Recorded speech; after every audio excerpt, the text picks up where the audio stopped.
वंशी विभूषितकरानवनीरदाभात् पीताम्बरादरुणबिम्बफलादरोष्टात् पूर्णेन्दुसुन्दरमुखात् अरविन्दनेत्रात् कृष्णात् परम किमपि तत्त्वमहं न जाने कृष्णात् परम किमपि तत्त्वमहं न जाने। श्री गोपाल कृष्ण महाराज की जय। काय आवाज आहे ठीक आहे. संपूर्ण मांजरिया गावामध्ये गेला असेल बरं का आपला आवाज. पुनश्च एकदा सर्वांनी अंतःकरणातून त्या परमेश्वराला साथ घालायची आहे. महिला मंडळी म्हणतील बरं का, फक्त संख्येने जास्त आहेत महिला मंडळी आणि फर्स्ट महिला सध्या कुठे फर्स्टच आहेत. ते शिक्षणामध्ये फर्स्ट, कोणत्याही क्षेत्रामध्ये फर्स्ट आहेत. आता पहिल्यांदा प्रभूच्या नामाचा उद्घोष करण्यासाठी आपण त्यांना फर्स्ट वेळ देऊया. अंतःकरणातून आपला साथ घालायची आहे. श्री दत्तात्रय प्रभूच्या नामाचा आपला उद्घोष करायचा आहे बरं का. संपूर्ण अशी ही मांजरी नगरी दुमदुमली पाहिजे. मांजरी गाव हे दुमदुमलं पाहिजे बरं का. या ठिकाणी धार्मिक कार्यक्रम चालू आहे. पांगरीला आवाज गेला पाहिजे है का नाही. फक्त महिला म्हणतील बरं का, पुरुष मंडळी थांबा. श्री दत्तात्रय. आता फक्त पुरुष मंडळी म्हणतील श्री चक्रपाणी महाराजांच्या नामाचा आपला उद्घोष करायचा आहे. पुरुष मंडळी आता तुमची वेळ आहे. वाघाची डरकाळी दाखवायची बरं का. मांजरी गावातील सगळे वाघ आहेत. तुमचा आवाज दाखवा. श्री चक्रपाणी. हाच आवाज बरा वाटला मला. आता सर्वांनी मिळून सर्वज्ञ श्री चक्रप्रभूंच्या नामाचा आपला उद्घोष करायचा आहे. महिलांचा आवाज तसा त्या मानाने कमी होता, तरी पण मी खोटं खोटं म्हटलं यांचा आवाज बरा आहे असं म्हटलं बरं का. असं समजू नका की आमचा आवाज मोठा होता. पुनश्च एकदा अंतःकरणातून आपल्याला त्या द्रौपदी मातेनं भगवंताला साथ घातली, त्याच उत्कटतेने श्रद्धेने आस्थेने आपण सुद्धा सर्वांनी श्री चक्रधर प्रभूंना आळवूया. त्याच्या नामाचं आपण चिंतन करूया. सर्वांनी यामध्ये सहभागी होऊया. सर्वज्ञ श्री चक्रधर राजविद्या प्रतिष्ठान द्वारा आयोजित तीर्थदर्शन तथा समाज प्रबोधन पदयात्रेच्या निमित्ताने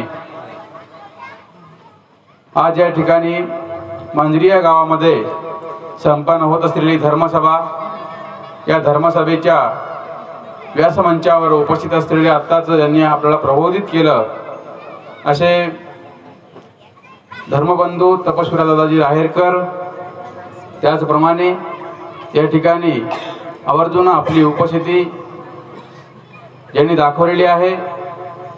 सकाळीच रामराव पाटलांना मी सूचना केली, आनंदराव पाटलांनी सुद्धा विनंती केली की आपण संध्याकाळी या कार्यक्रमाला या. पाटील या ठिकाणी आले, पालखीचे दर्शन घेतलेले आहे. असे रामराव पाटील पवार भैंसा येथील उद्योजक या ठिकाणी उपस्थित आहेत. त्यांचे सर्व सहकारी आहेत. या सर्व गावातील राजकीय सामाजिक धार्मिक क्षेत्रातील सर्व मान्यवर या ठिकाणी उपस्थित आहेत. परिसरातील सर्व मान्यवर उपस्थित आहेत. त्यामध्ये आनंदराव पाटील आहेत, गोविंदराव पाटील आहेत, दिलीप पाटील आहेत. दिगंबर पाटील आले नाहीत का? येतील का? बरं बरं. तर असे सर्व राजकीय आणि धार्मिक सुद्धा कामातील सर्व हे कार्यकर्ते या ठिकाणी मांजरी म्हणजे पांगरिया गावातील सुद्धा सरपंच उपस्थित आहेत. विशेष त्यांचं वैशिष्ट्य म्हणजे संपूर्ण कार्यक्रमामध्ये त्यांचा पुढाकार होता बरं का. पांगरीच्या सरपंचाचा प्रत्येक घरासमोर ते माझ्यासोबत होते. पाय धुत असताना ते प्रत्येक व्यक्तीला सांगत होते की बाबांचं दर्शन घ्या, बाबांचे पाय धुवा.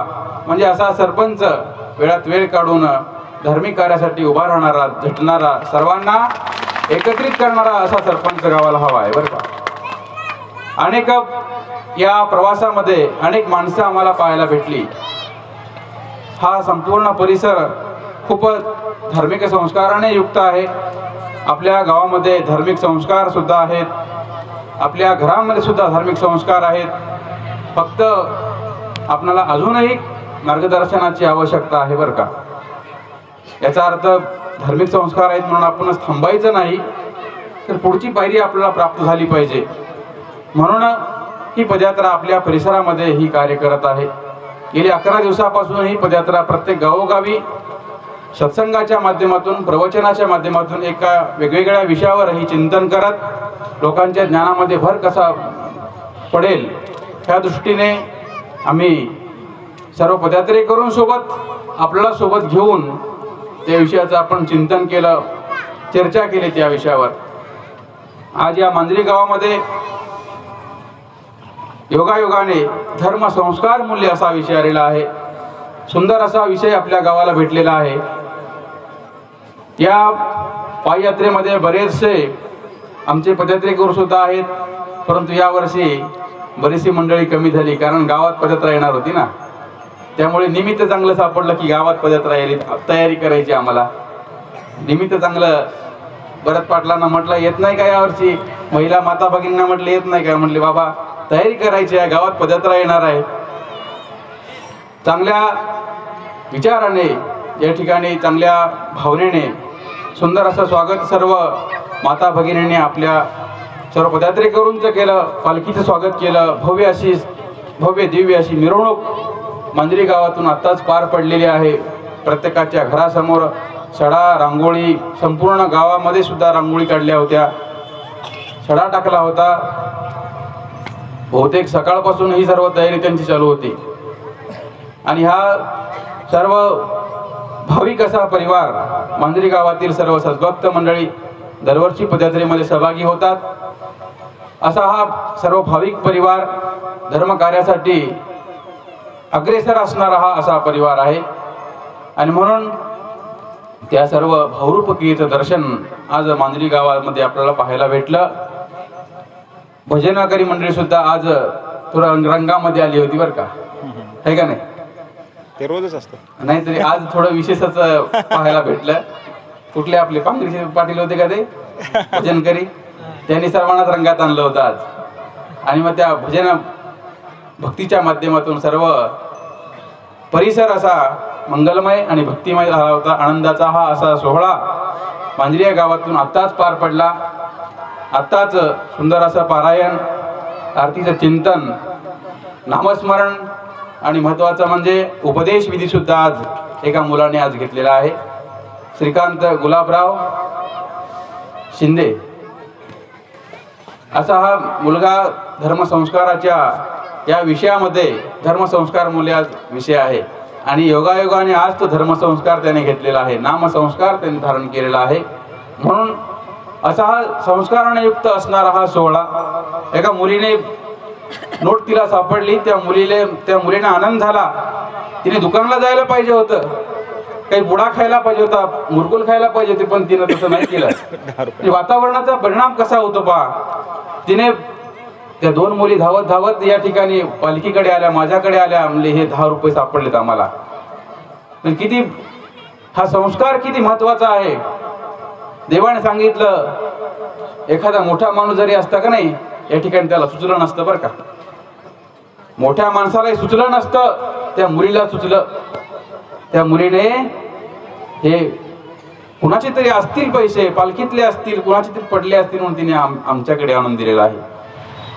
हा संस्कार जीवनामध्ये अत्यंत महत्वाचा असतो. चोरी करू नये, कोणी सापडलेली वस्तू त्याच्यापर्यंत पोहोचावी. आपण अग्रेसर असलं पाहिजे, प्रयत्नशील असलं पाहिजे. कारण सापडलेली वस्तू जरी असली तरी पण त्यामध्ये तो ज्याची हरवलेली आहे तो तळमळ करत असतो. तो दिवसभर त्याला जेवण जात नाही, तो दुःखी असतो. आणि म्हणून जीवनामध्ये संस्कार मूल्य जे अत्यंत महत्त्वाचे आहेत. हे अनेक संस्काराने युक्त असणारी ही पदयात्रा आहे. या पदयात्रेमध्ये अनेक संस्कार आपल्याला पाहायला भेटतात. या पदयात्रेच्या माध्यमातून अनेक विषय आपण चिंतन केले आजवर. मानवी जीवन हे असं गुंतागुंतीचं आहे. रंगात रंगुनी रंग माझा वेगळा, गुंत्यात गुंतुनी पाय माझा मोकळा. जीवन कसं आहे पा आपलं. रंगात रंगुनी रंग माझा वेगळा. आपण अनेक रंगामध्ये रंगतो, परंतु आपला रंग काहीतरी आगळा वेगळा असतो. प्रत्येकाचा एक रंग वेगळा आहे, प्रत्येकाचं जीवन वेगळं आहे, प्रत्येकाचा स्वभाव वेगळा आहे, प्रकृती वेगळी आहे. माणसासारखा एकच माणूस आहे, ज्या माणसासारखा दुसरा माणूस नसतो. एकच अशी देवाने प्रकृती निर्माण केलेली आहे, एका माणसासारखा दुसरा माणूस नाही. म्हणून असे विविध रंग आपल्याला पाहायला भेटतात, विविध भाव पाहायला भेटतात. गुंत्यात गुंतुनी पाय माझा मोकळा. ईश्वराचा जो धर्म आहे, तो धर्म साधत असताना, संस्कार प्राप्त करत असताना ही दृष्टी आपल्याकडे असली पाहिजे. आपण व्यवहारामध्ये वागत असतो, परंतु व्यवहारात वागत असतानाही त्या गुंत्यामध्ये आपल्याला अडकता नाही आलं पाहिजे, अडकलो नाही पाहिजे. आपण त्या गुंत्यातून आपला पाय मोकळा असला पाहिजे. म्हणून संस्काराची आपल्याला अत्यंत गरज असते. हे व्यवहार, हा जो प्रपंच आहे, या प्रपंचामध्ये असं 100% आपल्याला चांगलं काही दिसणार नाही बरं का. प्रत्येकामध्ये काहीतरी गुण असतो, काही दोष असतो. पूर्ण सोन्यामध्ये पण काही उणीव असते, चांदीमध्येही उणीव असते. प्रत्येक चांगल्यामध्ये काहीतरी आपल्याला वाईट दिसत असतं आणि असतं, परंतु तिथे आपण आपला जेव्हा स्वार्थ असतो, तेव्हा आपण काय करतो की त्याचा उपयोग चांगला करत असतो. म्हणजे चांगला सदुपयोग आपल्याला करता आला पाहिजे जीवनामध्ये. हे जीवन असं या दुर्व्यसनामध्ये न घालवता, वाईट विचाराकडे आपल्याला न वळवता, वाईट रस्त्याकडे आपण न जाता, धर्माने जे संस्कार दिलेले आहेत, आपल्याला मूल्य शिकवलेले आहेत, त्या धर्माच्या मूल्याने, त्या धर्माच्या रस्त्याने आपल्याला वाटचाल करता आली पाहिजे. आताच दादाने सांगितलं की गीतेचे विचार आपल्याला जीवनामध्ये अत्यंत आवश्यक आहेत. पालकांनी अगोदर सुसंस्कृत झालं पाहिजे. यदा चरती श्रेष्ठ सतदेवेत रोजन. मोठी माणसं पहिल्यांदा आचारशील असली पाहिजेत, जेणेकरून त्यांचं अनुकरण लहान मुलं करतील, लहान थोर व्यक्ती करतील. या मानवी जीवनामध्ये धर्मसंस्कार हे अत्यंत महत्त्वाचे आहेत. प्रत्येक मुलाला हे गरजेचे आहेत. आज आपलं घर आहे, आपलं आज कुटुंब आहे, आणि आपल्या कुटुंबामध्ये ही कशी अवस्था होत चाललेली आहे आपण पाहतो आहे. आज आपल्याच घरातील मुलं काही काही व्यसनी होत चाललेले आहे, व्यसनाकडे जात आहेत, आणि ते आईवडिलांचं ऐकत नाहीत. आईवडिलांनी सांगूनही फरक पडत नाही, शिक्षकांनी सांगूनही फरक पडत नाही. शाळेत जातात, तंबाखू खातात, व्यसनी होतात, आणि आईवडिलांचा पैसा नष्ट करतात. सगळेच मुलं नाही, परंतु अपवाद बरेच मुलं आज अशा पार्ट्यांमधून, वाढदिवसाच्या पार्ट्यांमधून असे काही की विचित्र वागतायत. म्हणून यांना वेळीच आपण आळा घातला पाहिजे. हे कुठेतरी आपण हा प्रकार आपण थांबवला पाहिजे, आणि प्रत्येकाने ह्या गोष्टींकडे आपण डोळस दृष्टीने पाहिलं पाहिजे की माझा मुलगा असेल, मुलगी असेल, हे भवितव्य आहे आपलं, हे म्हातारपणीची आपली काठी आहे, लक्षात राहू द्या. आपण जर योग्य वेळी जर यांना जागा जर नाही केलं तरी आपल्या अगोदर निघून जातील बरं का. लक्षात राहू द्या, हे आपल्या अगोदरच निघून जातील. आज बऱ्याच बापांना मुलाला खांदा द्यावा लागतोय, हे का नाही. कितीतरी गावांमध्ये असे प्रकार घडतायत की बापाच्या अगोदर मुलगा जातोय. का घडतंय असं? व्यसनामुळे आरोग्य बिघडलं, पैसा सगळा नष्ट झाला, शेती गेली, घर गेलं, सगळं उद्ध्वस्त होऊन गेलं, जीवन उद्ध्वस्त झालं, आणि एक दिवस तोही संपला. मुलं असेल, पत्नी असेल, सगळे अनाथ होऊन जातात. ज्या घरामध्ये करता नाही, त्या घरातले काय कळा असते, त्या स्त्रीला विचारा, त्या मातेला विचारा, त्या मुलांना विचारा, काय एकेका वस्तूंसाठी काय झगडावं लागतं, काय संघर्ष करावा लागतो. हे धर्मसंस्कार जर आपल्या मुलांना जर आपण जर योग्य वेळी जर नाही दिले, त्यांचे कान जर आपण टोचले नाही, त्यांना आपण फटके जर नाही दिले, त्यांचे आपण जर निरर्थक आपण जर लाड जर पुरवत बसलो, तर आपल्या मुलांवर सुद्धा हीच पाळी येऊ शकते. म्हणून योग्य वेळी बाळकडू प्रत्येकाला आपण पाजले पाहिजेत. बाळकडू म्हणजे बाल संस्कार, या संस्कारातून जीवन आपण त्यांचं घडवलं पाहिजे. लहान मुलं असतात, त्यांना काय द्यायचं, त्यांना काय गरजेचं आहे हे त्यांचे आपण काय हितचिंतक आहोत. आई वडील कोण आहेत? हितचिंतन करणारे आहेत. धार्मिक दृष्ट्या दूरदृष्टीने आपण विचार करून याचा काय परिणाम होणार आहे हे पाहिल्यानंतर, हे त्याच्या हातामध्ये आल्यानंतर पुन्हा पुन्हा जेव्हा त्याच्या डोळ्याखालून निघतं का नाही, तेव्हा त्याच्या मनावर परिणाम होत असतात. दादांनी सांगितलं की मोबाईलच्या ऐवजी गीता त्याच्या हातामध्ये द्या. काय सांगितलं दादांनी? मुलांच्या हातामध्ये गीता, भगवद्गीता आली पाहिजे. 5वीचे मुलं आहेत, ज्यांना वाचता येतं, लिहिता येतं, मोबाईलमध्ये गुंग होण्यापेक्षा धार्मिक संस्काराने सुद्धा ते युक्त असले पाहिजेत. त्यांना हे धडे देणं गरजेचं आहे आणि ते भावार्थासहित त्यांना हे संस्कार देणं गरजेचं आहे. त्यांना देवाच्या मंदिरामध्ये नेऊन नतमस्तक करण्यासाठी आपण प्रयत्नशील असलं पाहिजे. आपल्या घरामध्ये जर पूजा असेल तर त्यांना नमस्कार करायला लावलं पाहिजे. आपण आई वडील असतील त्यांना दंडवत करायला, प्रणाम करायला लावला पाहिजे. आपण हे संस्कार आपण जर नाही लावलं तर पुढे ते वाकणार नाहीत. एकदा जर त्यांचे डोळे जर मोठे झाले का नाही, त्यांचे डोळे जेव्हा मोठे होतील आणि आपले जर लहान झाले असतील तर काही फरक नसतो बरं का, काही परिणाम होत नाही. म्हणून संस्कार कधी करायचे असतात? जेव्हा आपले डोळे मोठे असतात, त्यांचे डोळे लहान असतात, तेव्हा मुलांवर आपल्याला संस्कार करता आले पाहिजेत. लक्षात राहू द्या. आज एकुलता एक प्रत्येकाच्या म्हणजे घरांमध्ये मुलं आहेत, एकुलता एक मुलगा आहे, फाजील लाड आपण करतो. हे कारण तो म्हणेल तसं त्याचं वागायचं, म्हटलं तसं ऐकायचं. मोबाईल म्हटला, हां घे मोबाईल. त्याला हां रिमोट पाहिजे का टीव्हीचा, हां घे रिमोट. बस खेळत, काय करायचं ते कर, परंतु घरात बस, बाहेर जायचं नाही, कबड्डी खेळायची नाही, शारीरिक काही कोणती मेहनतीचा कोणता प्रकार त्याला आपण खेळू देत नाही. आज तुम्हाला माहित असेल की आज महाराष्ट्रामध्ये अशी एक माता होऊन गेली, जिजाऊ माता. एक वेळ शिवाजी राजा जो आहे, आपल्या मांजरी गावामध्ये सुद्धा शिवाजी राजाचा पुतळा आहे का नाही? शिवाजी राजा आपला आदर्श आहे. त्या राजासारखा आपला मुलगा घडला पाहिजे, त्या राजासारखी आपली दृष्टी बनली पाहिजे आपल्या मुलाची, न आपण प्रयत्नशील असलं पाहिजे.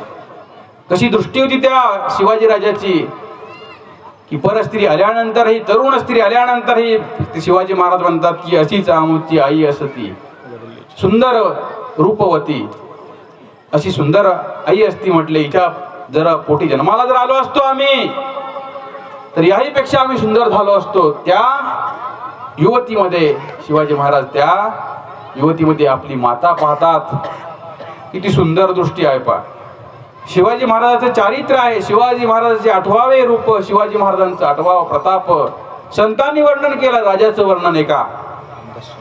एक राजा आहे ज्याला आपण काय म्हणतो की योगी म्हणतो, श्रीमंत योगी म्हणतो. आणि त्याचं वर्णन कोण करते की रामदास स्वामी करतायत, म्हणजे एक संत करतायत. शिवरायांचा 8वा रूप प्रताप, शिवरायांचे 8वावे रूप या भूमंडळीने त्यांचा प्रताप आठवावा, त्यांचा पराक्रम आठवावा, त्यांचं रूप आठवावं, त्यांचं चारित्र्य आठवावं, त्यांच्यासारखं बनावं. राजकारणी असेल त्यांच्या पद्धतीने आपल्याला काम करता आलं पाहिजे. जीवनामध्ये संस्कार असतील त्या जिजाऊ मातेप्रमाणे आपल्याला शिवबांना, आपल्या मुलांना घडवता आलं पाहिजे. एक असाच प्रसंग आहे. शिवाजी महाराज लहान आहेत, वय छोटा आहे आणि त्यांना घोड्यावर कसं बसवायचं, स्वारी कशी करायची शिकवलं जात होतं. आणि जिजाऊ माता राजमहालातून खिडकीतून पाहत होते की आपला मुलगा कसा शिकतोय.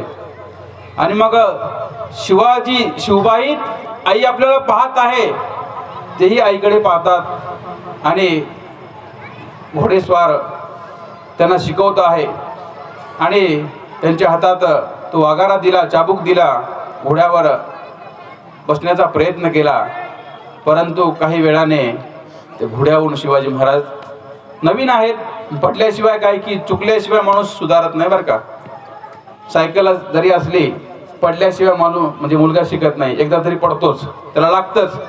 दात तरी पडेल, नाहीतर गुडघे तरी फुटतील, कुठेतरी लागेल, कोपर तरी फुटेल, काहीतरी होणार. आणि शिवबा सुद्धा जेव्हा घोड्यावर स्वार होत होते तेव्हा एक दिवस अचानक पडले. आई पाहत आहे हे माहित होतं त्यांना वाटलं की आता आपल्याला उठवायला आई येईल.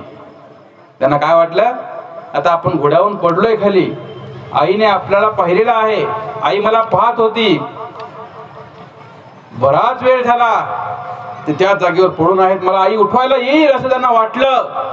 परंतु आई उठवायला आली नाही. जिजाऊ माता त्या बाळा शिवबाला उठवायला आल्या नाहीत.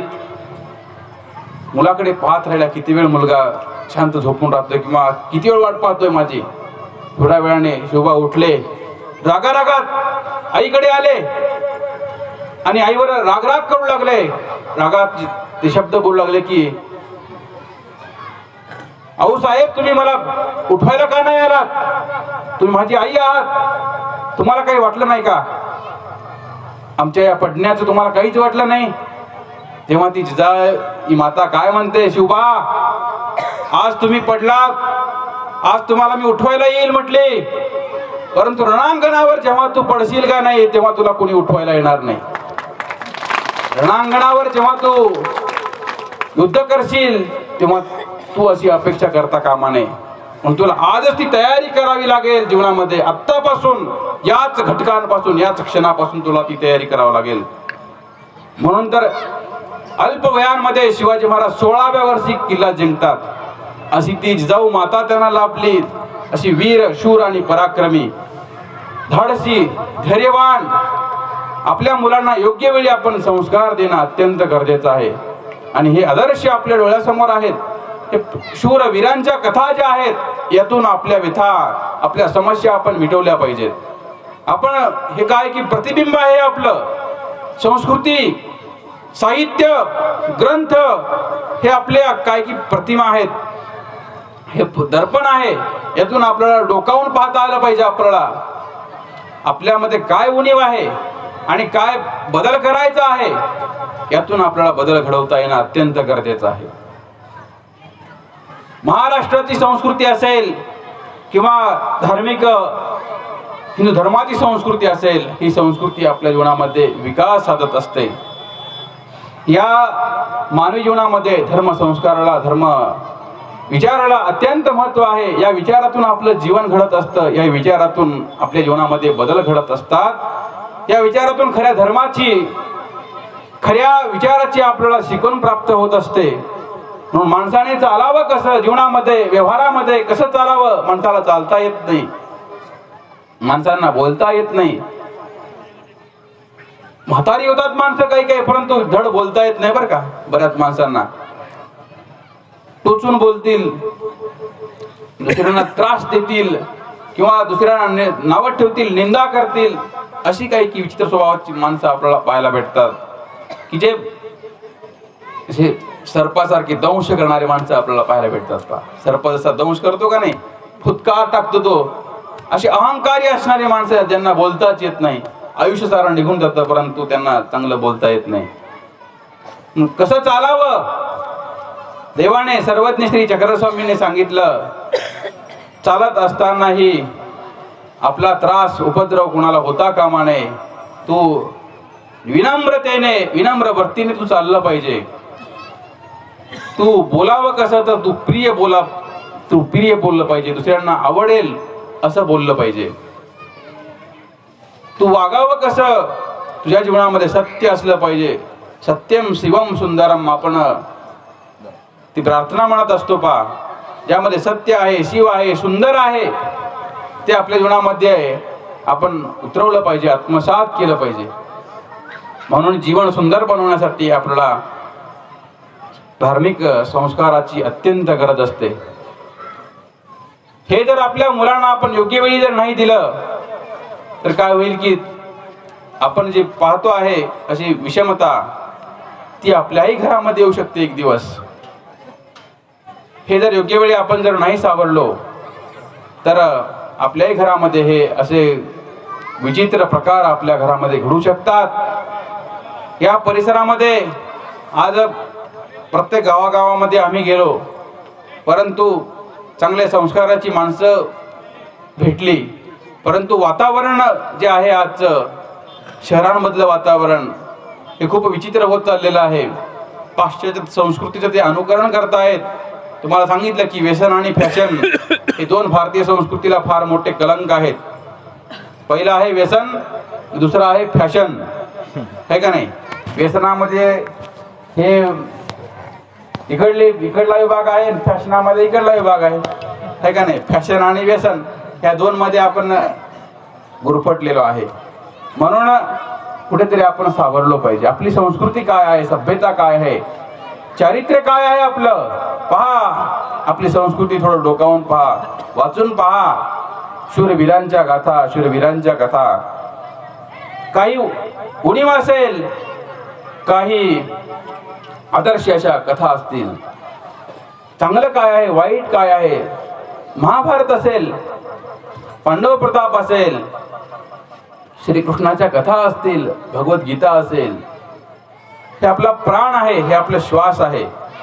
याकडे आपण जर सूक्ष्म निरीक्षण जर करून जर पाहिले या तत्वांकडे, मूल्यांकडे, तर आपण आपलं जीवन सुधरवू शकतो. आपल्या जीवनामध्ये, जीवनशैलीमध्ये बदल करू शकतो. या संस्काराच्या, धर्मसंस्काराच्या माध्यमातून आपलं जीवन आपण तपासून पाहत असतो.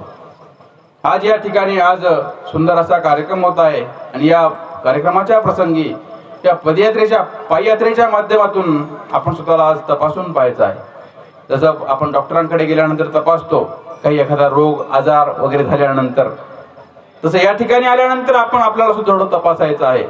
माझ्याकडे काही उणीव आहेत का, काही विकार माझ्या जीवनामध्ये आहेत का, जे नकोस आहे ते मला सोडता येईल का. जीवन हे असं परिवर्तनशील आहे. मानवी जीवनामध्ये अनेक चुका घडतात, परंतु चूक सुधारतो तो मनुष्यच असतो. वाल्मिक ऋषी होऊ शकतो, सप्त व्यसनाने गुंग झालेला तो नागदेवाचार्य होऊ शकतो. सप्त व्यसनाचा धंडाळे ज्याने आपल्या जीवनामध्ये सगळे पार पाडले, तो नागदेव, संत नागदेवाचार्य होऊ शकतो.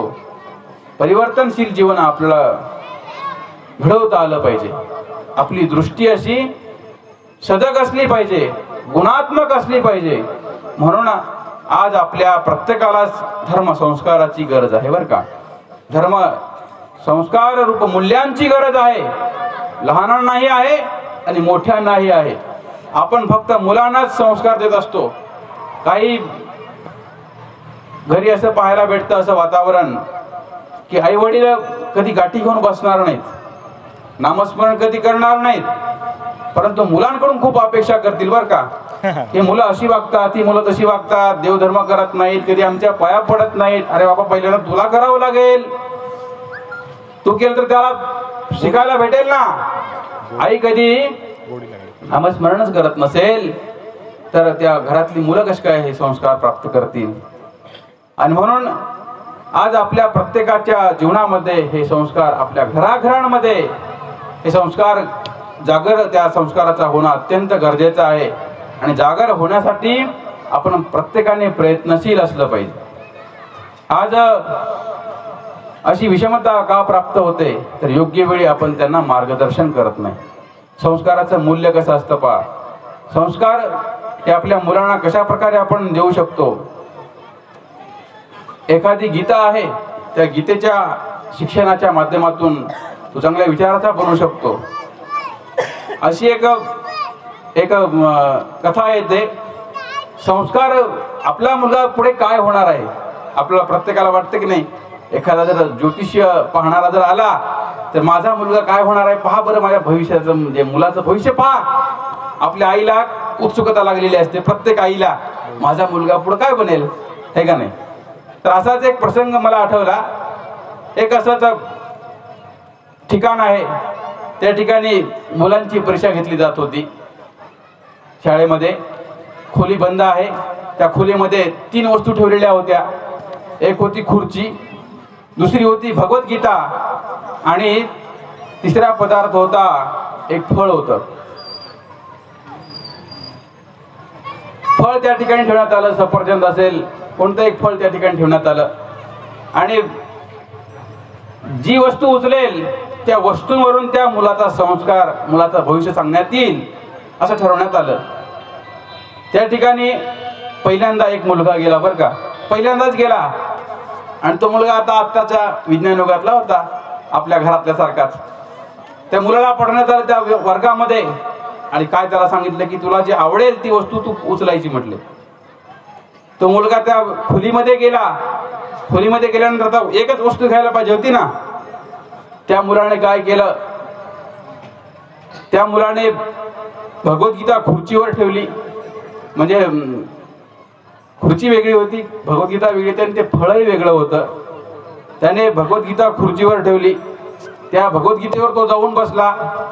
खुर्चीवर खाली भगवद्गीता आहे आणि ते फळ घेऊन त्या खुर्चीवर तो खात बसला. बराच वेळ झाला, मुलगा बाहेर काय निघत नाही. शिक्षक सगळे वाट पाहत होते आणि मग जेव्हा दार उघडलं पाहिलं तर तेव्हा तो मुलगा ते फळ खात बसलेला होता, स्वस्त निवांत. आता काय त्याचं भविष्य सांगणार हो. शिक्षक म्हटले असा विद्यार्थी आम्ही पाहिलाच नाही, असं भविष्याचं काय सांगणार. तर अशा मुलांचं आपण जर भविष्य पाहू जर म्हटलं, आपली सुद्धा मुलं अशीच विचित्र वागतायत, त्यांचं भवितव्य आपण काय पाहणार, काय सांगणार आपण. म्हणून योग्य वेळी आपण सुधारलो पाहिजे, योग्य वेळी आपण सावध झालो पाहिजे. मनाचा विकास कसा होईल, संवेदनशील हृदय त्याचं कसं बनेल. सर्वज्ञ श्री चक्र प्रभूंच्या लीळाचरित्रामध्ये असा एक पद्मनाभी नावाचा एक मुलगा येतो सहवासामध्ये. तो एका मुलाचं दुसऱ्या अंतःकरण दुखवतो तेव्हा देव त्याला म्हणतात की तू आतमध्ये प्रवेश करायचा नाही, कारण तू एका व्यक्तीचं अंतःकरण दुखवलेलं आहेस, एका गुरुचं अंतःकरण दुखवलंस. बाई कवाडे बंद करा, देवाने त्याला आत प्रवेश नाही दिला. अशी कडक भूमिका आपल्याला घेता आली पाहिजे. कडक भूमिकेमध्ये आपल्याला जर संस्कार जर करता जर नाही आले तर मुलं आपली बिघडल्याशिवाय राहणार नाही. एक प्रसंग तुम्हाला सांगतो. मुंबईच्या त्या माता होत्या. मुलगा तो आईला म्हणतो की तू मला म्हणजे खूपच रागवतेस, खूपच किरकिर करतेस, म्हटले खूप त्रास देतेस, मी चाललो म्हटलं बाहेर, जातो मी निघून. त्या आई काय म्हणते त्या मुलाला, ठीक आहे म्हटले, जा, हे गाठी घे, हा विशेष घे, जिथं वाटेल तिथं जा म्हटले तुला. कडक भूमिकेमध्ये ती सांगते. तिला माहित होतं की देव जर पाठीशी असेल तर तो बरोबर घरी येईल. ते एक दिवस गेलं बाहेर आणि बरोबर घरी आलं. हा संस्कार आपल्याला योग्य वेळी देता आला पाहिजे. मुलं हे काय की अशी विचित्र वागतायत. 10वी मध्ये नापास झाल्यानंतर मुलं आत्महत्या करतायत, 12वीत नापास झाल्यानंतर आज आत्महत्या करतायत. निरर्थक आपण त्याच्याकडून अपेक्षा करणं, अपेक्षांचं ओझं. अरे बाबांनो, प्रत्येकाला डॉक्टर कसं होता येईल, प्रत्येक इंजिनियर कसा होईल या जगाच्या पट्टीवर, प्रत्येक आमदार कसा होईल, नाही शक्य.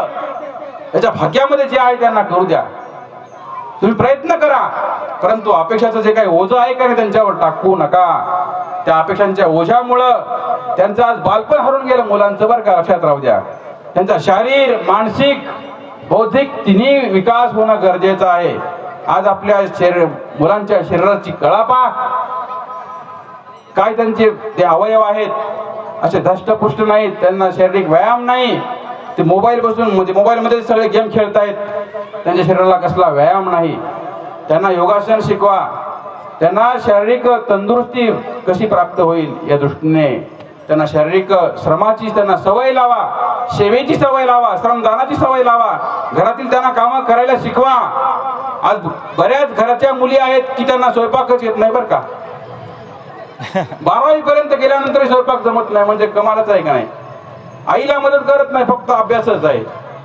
अभ्यास करू करू म्हणजे एवढा अभ्यास केल्यानंतरही की डोळे आपले राहणार नाहीत, चष्मे लागतायत. कुठेतरी आपण त्यांना योग्य वेळी हे सगळे संस्कार देणं गरजेचं आहे. श्रमदान, या शरीराला श्रम सुद्धा देता आले पाहिजेत, संस्कार देता आले पाहिजेत. आणि म्हणून या धर्मसंस्कार या मूल्य या विषयामध्ये आपण थोडं आत्मपरीक्षण करूया, आत्मचिंतन करूया की योग्य वेळी जर आपण योग्य संस्कार जर नाही दिले तर काय परिणाम होतील. एक असाच एक मुलगा आहे, अपराधी आहे, त्याला चोर म्हणून पकडण्यात आलेला आहे. त्याला काय झालेलं आहे, चोर म्हणून पकडण्यात आलं. त्याला काय अपराध त्याचा घडलेला होता तर त्याने चोरी केली होती. चोरी केलेली आहे, त्याला पकडण्यात आलं, त्याला आता शिक्षा द्यायची, फाशीची शिक्षा द्यायची आहे ठरलं. गुन्हेगार मोठा होता, चोरी त्याने मोठी केलेली होती. आणि मग शिक्षा द्यायच्या अगोदर त्याला विचारण्यात आलं की तुझी शेवटची इच्छा काय आहे, तुझी काय इच्छा आहे शेवटची सांग. तेव्हा तो म्हणतो, काय म्हणतो, काही माझी इच्छा नाही म्हटले, मला एकदा आईला भेटायचं आहे, मला माझ्या आईला एकदा भेटू द्या म्हटला, आणि तिच्या मला कानात काहीतरी सांगायचं आहे. ठीक आहे म्हटले. आईला बोलण्यात आलं, मुलाला आईकडे नेण्यात आलं. मुलगा आईजवळ गेला. आता आईच्या कानात काहीतरी सांगणार. प्रत्येकाचे डोळे त्या आई माय लेकरांकडे लागलेले आहेत की आता काय संवाद करतोय, काय सांगतोय मुलगा आपल्या आईला. मुलगा जवळ गेला त्या आईच्या आणि आईचा कान आपल्या तोंडात घेतला आणि कडकन कडकन चावा घेतला त्या आईच्या कानाचा. एवढा जोरात चावा घेतला की त्या कानातून रक्त यायला लागलं. आई किंचाळली, ओरडली, मागे सरकली, खाडकन कशी ठेवून दिली. तो मुलगा म्हटला, आई ही जर थाप जर ही जर थप्पड पहिल्या जर चोरीमध्ये तुला जर तू मारली असतीस का नाही तर मी माझी आज ही वेळ आली नसती म्हटले मला. काय म्हणतो मुलगा त्या आईला, ही जर थप्पड जर पहिल्या जर चोरीला तू मारली असतीस का नाही याच रागाने तर माझ्यावर ही फाशीची शिक्षेची वेळ मला आली नसती. आपण आपल्या मुलांना योग्य वेळी संस्कार करणं गरजेचं आहे. तर योग्य वेळी आपण जर संस्कार जर नाही केले तर आपली मुलं कुठे जातील, काय करतील, आपल्या हातून कधी निष्ठून जातील, आपल्याला मागोवा सुद्धा आपल्याला काही लागणार नाही. म्हणून जीवनामध्ये धर्मसंस्काराचे स्थान जे आहे ते अत्यंत महत्वाचं आहे. आपल्याला वाटतं की प्रणाम केल्यानंतर काय होणार आहे, की भगवद्गीता वाचल्यानंतर काय होणार आहे. अरे बाबा, त्या भगवंताची कृपा त्याच्यावर असते, त्याची रेंज महत्वाची आहे. त्या परमेश्वराची कृपा, त्या परमेश्वराची रेंज जर आपल्या जीवनामध्ये जर असेल तर तो वाईट मार्गाला जाणार नाही. आणि वाईट येणारा प्रसंग तो परमेश्वर त्याच्यावरचा वाचवल्याशिवाय राहणार नाही. भगवंत म्हणतो की माझं जो चिंतन करतो, माझं नामस्मरण करतो, त्याच्यावर येणारं संकट मी तारतो. हे भगवंत म्हणतायत, नाम येते विघ्न परिहारी, नाम पडते आकाश धरी, त्याला वेळोवेळी मी सहाय्य करतो. म्हणून भगवंताच्या नामाचा हा महत्वाचा संस्कार आहे. तो आपल्या मुलांना असेल, मुलींना असेल, आपलं देणं अत्यंत काय की प्रथम कर्तव्य आहे. आज आपल्या मुलांना, मुलींना धर्मसंस्कार देणं गरजेचं आहे, नामसंस्कार देणं गरजेचं आहे. नामरूपी संस्कार सुद्धा आपल्या प्रत्येकाच्या जीवनामध्ये असणं गरजेचं आहे. आपल्या मुलांना जर आज ज्याप्रमाणे श्रीकांतने सकाळी प्राप्तीने उपदेश घेतला त्याप्रमाणे सर्वज्ञ श्री चक्रप्रभूंच्या लीळाचरित्रामध्ये 8 वर्षाची मुलं आहेत. जो भाईदेव आहे तो देवाला उष्टी बोरा अर्पण करतो, परंतु काम का अर्पण करतो, देवाला गोड जे जे काही आहे ते अर्पण करता आलं पाहिजे. पहिल्यांदा चाकून पाहतो, किडकं असलेलं बोर टाकून देतो आणि जे आंबट बोर आहे ते टाकून देतो आणि गोड असणारा सुंदर बोर देवाला तो चाकून देवाला अर्पण करतो. देव त्या बोराचा स्वीकार करतात आणि बाईसांना चूक काढणाऱ्या, दोष काढणाऱ्या बाईसांना देव म्हणतात, बाई ही गोष्टी बोर नाहीत, ही बोर कशी आहेत, ही गोड आहेत म्हटले. याचा भाव गोड आहे, त्याच्या पाठीमागचा विचार गोड आहे. देवाने त्या बोरांचा, उष्ट्या बोरांचा सर्वज्ञ श्री चक्रप्रभूंनी स्वीकार केला आणि सर्वांना प्रसाद म्हणून वाटला. हा भाव आपल्या प्रत्येकाच्या मनामध्ये असला पाहिजे. संवेदनशील जीवन आपलं झालं पाहिजे. आपल्या मुलांचं जे हृदय आहे ते संवेदनशील असलं पाहिजे. म्हणून हे संस्कार वेळीच आपल्या मुलांमध्ये रुजवणं गरजेचं आहे. त्यासाठी प्रत्येकाला नामसंस्काराची गरज आहे. म्हणून मुलगा असेल, मुलगा असेल, मुलगी असेल किंवा मुलगा असेल, त्यांचं आपण जर शुभचिंतन जर करणार जर असाल तर त्या चैतन्य परमेश्वराचं नाम त्यांच्या सोबत द्या. जाऊ द्या कुठेही, कुठे हॉस्टेलमध्ये जाऊ द्या, घेऊ द्या शिक्षण, त्यांना घेऊ द्या भरारी, परंतु पहिल्यांदा त्या जागेवर ठेवा की तुला देवाला आठवायचं आहे.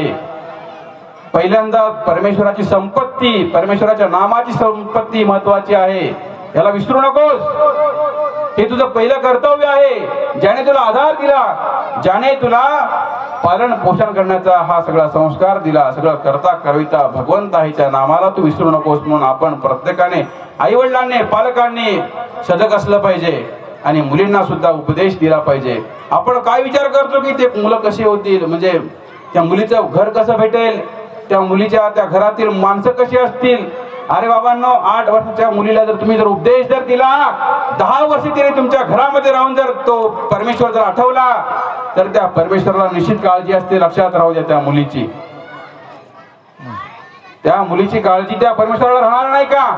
लग्न विवाहामध्ये, विवाह संस्कारामध्ये एकदा नाव घेतल्यानंतर आयुष्यभर पतीला सांभाळावं लागतं. पत्नीला, जो ज्या जगाचा विश्वपती आहे, 10 वर्षे जो व्यक्ती त्या परमेश्वराचं नाम चिंतन करत आहे, त्या देवाला काळजी नसेल का? त्या जीवाची, त्या भक्ताची काळजी नसेल का? निश्चित बदल घडेल, चांगलं जीवन तिचं होईल. लक्षात राहू द्या. प्रतिकूल परिस्थितीतून मनुष्य सुधारतो. आपल्याला वाटतं सगळं मनासारखं व्हावं, नाही होत मनासारखं. लक्षात राहू द्या, मनासारखं घडत नाही आपल्या. परंतु प्रतिकूल परिस्थितीमध्ये सुद्धा आपला धर्म आचरता आला पाहिजे, तो देव आठवता आला पाहिजे. अनन्य भक्ती, एकेश्वरी भक्ती, गोपाल कृष्णाची भक्ती, भगवद्गीतेचे संस्कार आपल्या प्रत्येकामध्ये असणं अत्यंत गरजेचं आहे. म्हणून त्या संस्कारासाठी आपण प्रत्येकाने सजग असणं, जागरण करणं गरजेचं आहे. आज आपल्या मुलींचं आपण सर्वार्थाने चिंतन करतो, ती सुखी झाली पाहिजे. तिला गादी, पलंग, कूलर, फ्रीज, सगळ्या प्रकारचे सुख वस्तू आपण देतो. परंतु देवाचं नाम देण्यासाठी 10 वेळा विचार करतो. अरे काय तुमचा धर्म आहे, काय देवावरचा तुमचा विश्वास आहे? जो कर्तुम अकर्तुम मान्यता कर्तुम असणारा तो परमेश्वर आहे. एखाद्या मुलीची इच्छा असते, परंतु आई वडील म्हणतात नको नको, तुला घर कसं भेटेल? आपण सगळ्यात मोठे आडकाठी पालक असतो. म्हणून मुलांच्या धर्मसंस्कारामध्ये तुम्ही आड येऊ नका. मुलांना आणि मुलींना त्यांना योग्य वेळी संस्कार द्या. त्या संस्कारातून जीवन हे सुंदर बनेल, गुणवान बनेल आणि विचाराने परिपूर्ण बनेल. म्हणून या धर्मसंस्काराची आपल्या मुलांना मुलींना अत्यंत आवश्यकता आहे. 8 वर्षाचा झाल्यानंतर प्रत्येकाला धर्मसंस्काराची, धर्मविचाराची अत्यंत गरज असते. पाप पुण्याची निष्पत्ती सुरू होत असते 8 वर्षाच्या नंतर.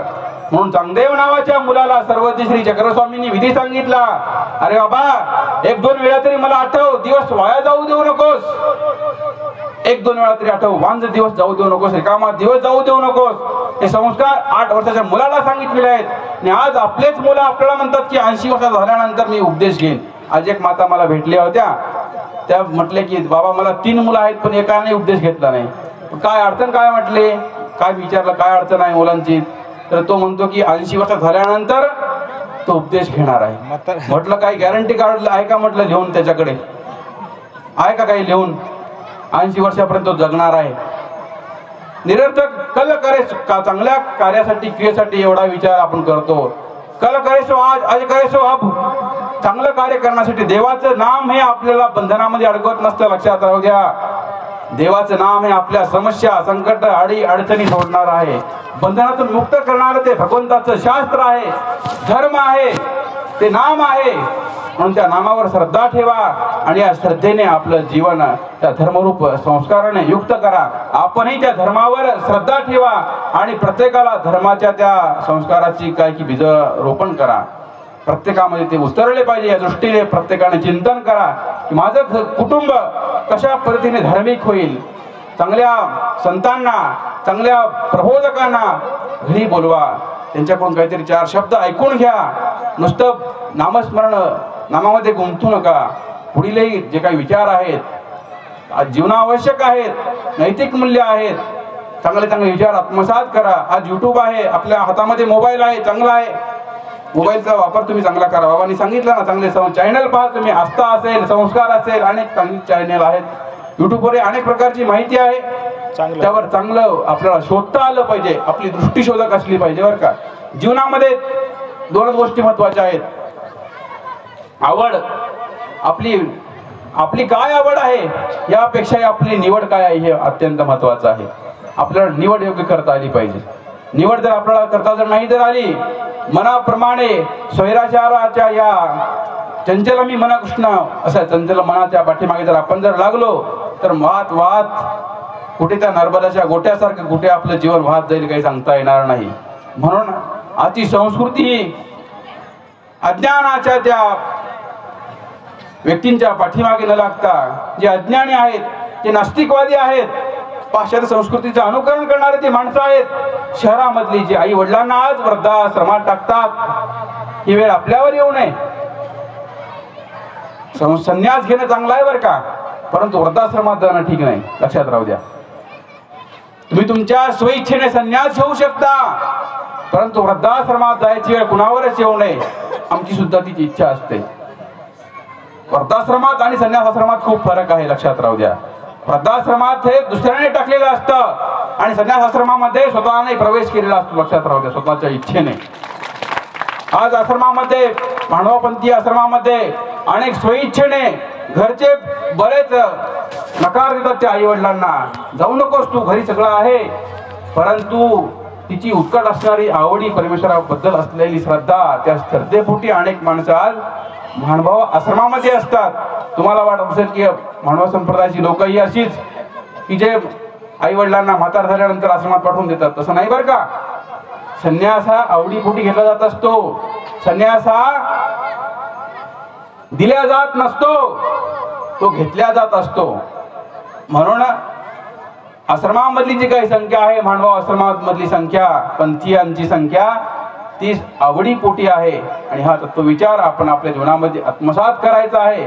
धर्मसंस्काराचं मूल्य हे असं आपल्या जीवनामध्ये काम करत असतं, कार्य करत असतं, आपलं जीवन सुंदर बनवत असतं, घडवत असतं. अशा या सुंदर विचाराने आपण आपलं जीवन सुंदर करूया, आपलं जीवन पवित्र करून घेऊया. आजचा हा सुयोग, आज मांजरिया गावामध्ये धर्मसंस्काराचं मूल्य हा विषय चिंतन करायला आपल्याला प्राप्त झाला, म्हणून आपण भाग्यवान आहोत. अशा या सुंदर प्रसंगी सर्वजण आपण शांततेने ऐकून घेतलात, आपण सहभागी झालात, त्याबद्दल आपले सर्वांचे मनपूर्वक आभार, मनपूर्वक धन्यवाद. या प्रसंगी सर्व भक्त मंडळी या आजच्या कार्यामध्ये सहभागी झाली, उत्स्फूर्तपणे त्यांनी हा सर्व कार्यक्रमाचा भार उचललेला आहे. तनमन धनाने त्यांनी सेवा केलेली आहे. ही सर्व सेवा प्रभू श्री चक्रधर महाराज, श्री दत्तात्रय महाराज स्वीकारात घेऊ अशी प्रभूचरणी प्रार्थना करतो. सर्वांना शुभेच्छा या ठिकाणी देऊन त्यांचा धर्मसंस्कार, प्रत्येकाचा धर्मसंस्कार असाच वृद्धिंगत होत राहावा, प्रभूच्या कृपेच्या छत्राखाली प्रत्येकाला वावरता यावं अशी प्रभूचरणी प्रार्थना करतो आणि माझे 2 शब्द या ठिकाणी थांबवतो. सर्वज्ञ श्री चक्रधर स्वामी की जय.